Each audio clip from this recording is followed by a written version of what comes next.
सामान्य कुटुंबाच्या युवकाला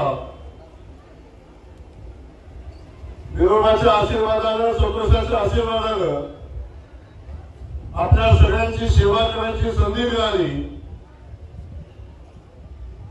आज एकदा दोनदा नव्हे 4 वेळा आपल्या सगळ्यांचा आमदार म्हणून आपण सगळ्यांनी मला निवडून दिलं आणि मला मागच्या वर्षी स्वतःला विरोबाचा आशीर्वाद दिले होते, आपण सगळ्यांनी आशीर्वाद दिले। आमदार तर झालो, पण राज्याच्या मंत्रिमंडळामध्ये ग्रामविकास खात्याचा मंत्री पण झालो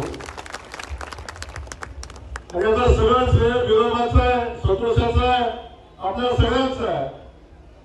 खास करून धनगर समाज बांधवांनी सातत्यानं माझ्या मनापासूनच प्रेम केलं आणि या सगळ्या आपल्या भावनेला अनुसरून पाठीमागे एक आपण निर्णय घेतला होता।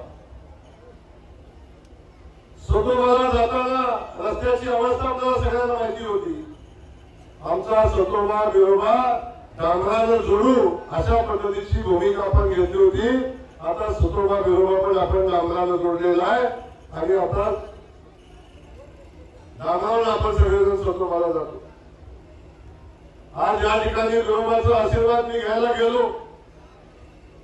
आणि घ्यायला गेल्यानंतर मी बघितलं एवढा भव्य दिव्य सभामंडप झालाय, तेवढंच भव्य दिव्य आमच्या विरोबाचं मंदिर पण उभं राहिलं पाहिजे याची जाणीव दर्शन घेताना झाली। आपल्या सगळ्यांची कुठली अडचण नसेल, विरोबाच्या भक्तांची अडचण नसेल, पुजाऱ्याची अडचण नसेल, तर मी आज या ठिकाणी जाहीर करतोय कळवर्ग देवस्थानचा दर्जा दिलाय। कळवर्ग देवस्थानचा दर्जा 4 महिन्याच्या आत आपण विरोबाला कळवर्गाचा दर्जा देऊ आणि आजच जाहीर करतोय या विरोबाच्या मंदिर तर बांधू, पण विरोबाच्या मंदिराचा हा सगळा परिसर भव्य दिव्य असा परिसर नव्यानं बांधू।